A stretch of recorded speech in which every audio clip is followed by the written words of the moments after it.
The Seven Secrets of Somewhere Lake by Sam Campbell. Chapter 20, Cats and Calamities. It was raining the first morning at the Indians' camp. Our plans had been to rise at dawn and go down the trail to the place where John and Kona had seen the mountain lion. But when the early hour came, we awakened to hear the soft pitter-patter of a light shower on our tent.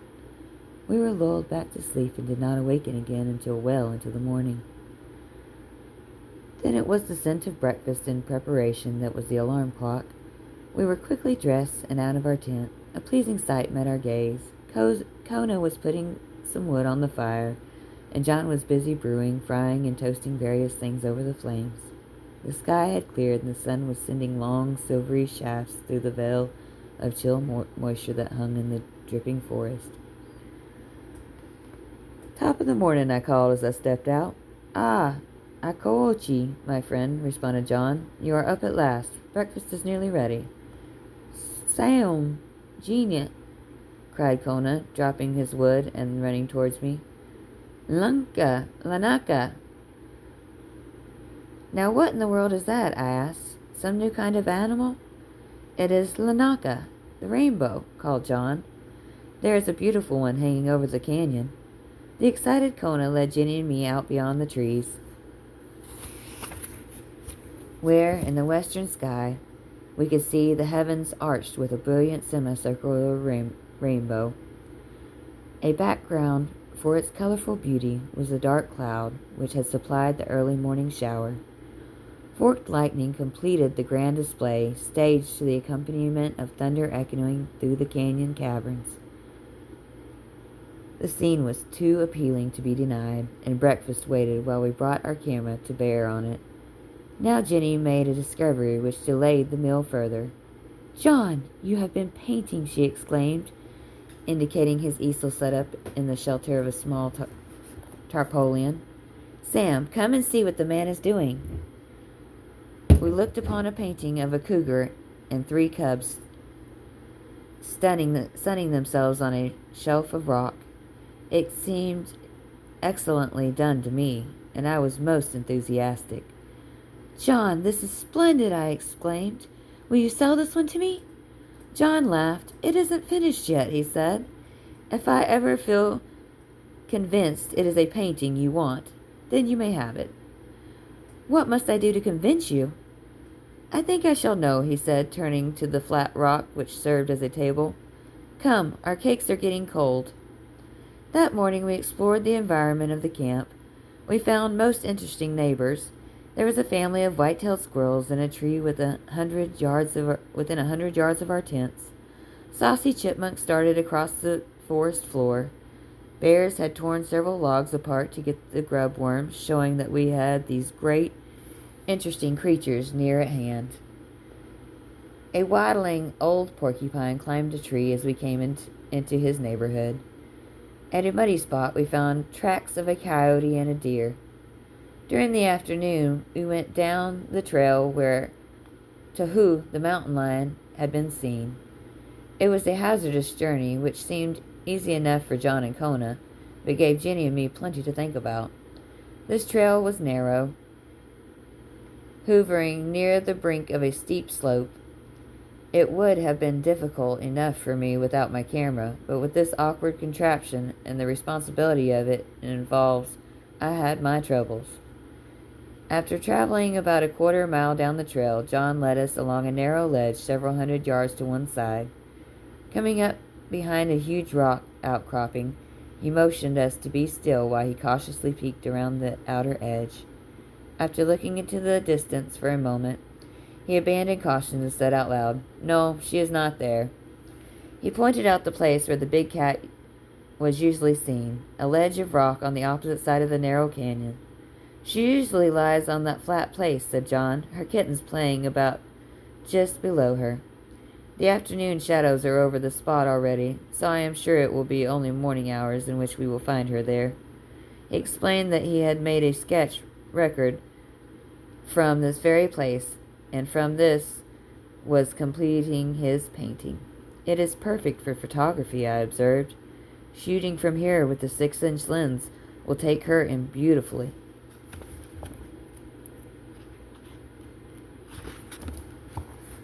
Just be careful not to slip, warned John. You wouldn't go far down, but it would be a bit rough. Anyway, you might frighten her out of the country. Let's get back early in the morning. However, the next morning it was raining again, and we held closely to our tents. Through the day, the rain continued, and a cold, damp wind made us don on our woolen wraps. Towards evening, the solid black cloud that had covered the sky all day long broke at the horizon, and the sun peered through the widening slit. The under surface of the cloud turned blood red, and the trees glistened with countless diamonds formed of dangling raindrops. Be ready in the morning, commented John. This means it will be clear. Tahu will surely be there. Likely she has been living constantly in a damp cave, and she will be wanting to sun. Tahu? Questioned Kona. Cabo tomorrow, answered his father. Whee! Squealed Kona. The descent of the trail called for unusual caution that morning. Many minor landslides had been caused by the rain in the past 2 days. As we approached the great rock from which our observation was to be made, I had a sensation creep over me that was closely akin to the one occasioned by the antlered Prince of Cape Royal. Jenny, I whispered, will you take observations with the rangefinder and exposure meter? Let's make sure we do everything just right. If Tahu is here, this is the climax of our western trip. Continually take light readings and distance measurements. I'll just work with the camera, and then I won't have to divide my attention. All right, she whispered back, her eyes dancing with excitement. Give me the meter now, and I am ready. John had given instructions to Kona, and the little Indian now stood like a tiny statue, the dignity, poise, and composure of his race written in his happy face. There was no rushing about, no excited squealing. John moved silently to the outer end of the rock and looked towards the haunt of the big cat. She is there, he whispered. Come with your camera. We will stand back. First, get me the readings, Jenny, I called, noticing a familiar tremble in my legs. What exposure? What distance? F8 at 24 frames per second, whispered Jenny, studying her meter. She was peering around the rock, thrilled at the sight before her. Oh, wait till you see what I see, she commented, for such was our position that only one at a time could be at the viewpoint. Yes, I whispered a little impatiently, but what I want to know is how much does she weigh? How much does she weigh? Jenny looked puzzled. How should I know how much she weighs? Who said anything about her weight? You did. I didn't. I want to know how far away she is. Listen here, young man, she said earnestly. Don't you break out that buck fever again. Is that what's the matter with you? No. I'm as calm as I can be, I insisted. Now, what is the distance? 65 feet exactly, declared Jenny carefully, studying the rangefinder. I set my camera carefully. Everything checks. I said, now let me shoot. I carefully set up the camera at the edge of the rock. A most stirring sight met my gaze. There was Tahu, laying full length on the rock, looking like an overgrown house cat. About her played 3 cunning kittens. It would be difficult to imagine a more tranquil scene. The kittens showed no fear of their powerful mother at all, and when their play required it, they ran right over her, even pausing for a fight on her neck and face. As a punishment, she caught one of them with her great paw and held him while she washed his face thoroughly. F8 at 24 frames, distance 65 feet. I kept repeating to myself, and I checked these adjustments on my camera at least a dozen times. The light was perfect. The beautiful animals filled the entire viewfinder. Everything was beyond my fondest hopes. Here was the culmination of months of planning and endless dreaming. Here was the picture everyone thought I could never get. Complimenting myself on the thoroughness to which I was conducting the whole procedure, I continued to shoot film. Two stood up and stretched, and I got it. A little one tumbled head over heels down to a lower ledge. The mother jumped down with marvelous grace and ease, picked up the youngster, and brought him back. I got it. The huge female once rolled over on her back and boxed with a kitten who reached down from a rock just above. I got it. While I retreated back to the rock to change films in the camera, Jenny, Kona, and John took turns observing the family. "They are just precious," exclaimed Jenny in a whisper. "I never saw anything so wonderful before." On my request, she took another reading.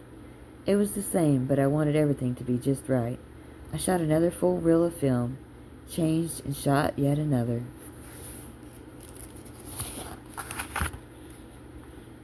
One most impressive incident was when the mother cougar became suddenly imbued with the play of her young. They were putting on a wild chase and fight when she caught the spirit and executed the silliest jumps and queer antics. I got it all. A photographer can never be satisfied, however. Wanting a little different camera angle, I decided to chance and move farther around the face of the big rock. As I took the first step, a stone, which looked solid enough, gave way under me, and down the face of the cliff I went. Thinking mostly of the welfare of my camera, I held it high with my left hand while I sailed along with a young avalanche of loose dirt and stones, leaving little samples of clothing and skin along the way. It was a terrific commotion, and the mountain lion family went bounding up the face of the cliff, the mother leading the way with the youngsters following the marvelous agility. I didn't get that. "Is everything all right?" called Jenny, looking down at me where I had come to a rest in the next ledge. "Everything that is important," I called reassuringly. I may have to borrow a pair of John's breeches and grow some new skin, but the camera wasn't touched. John was scrambling down to me, and Kona was calling something that I finally learned meant, "Please do it again."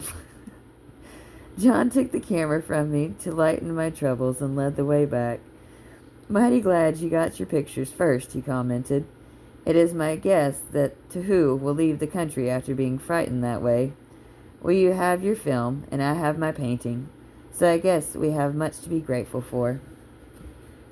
But I did not answer John. My eyes were fastened on the camera, and what I saw caused me to feel cold and numb. "Jenny," I said as we reached the upper level, and she came to me. "Jenny, will you please push me off the cliff?" "Will I what?" "Push me off the cliff. Or if you prefer, run and get a gun and gently shoot me at least 6 times. "What are you talking about?" "Jenny, look at the camera. Look closely at it." "Well," she said, still puzzled, "you did a wonderful job of protecting it in the fall. It hasn't hurt in the—" Then she stopped short. "Sam, no, you couldn't have done that. You couldn't." But I had just the same. The cap had been on the lens all during the morning shooting, and all the film that I had run would be totally blank. "John," said Jenny, "would you get me a canoe with 6 nice soft pellets?" "I'd be happy to," said John, who now understood.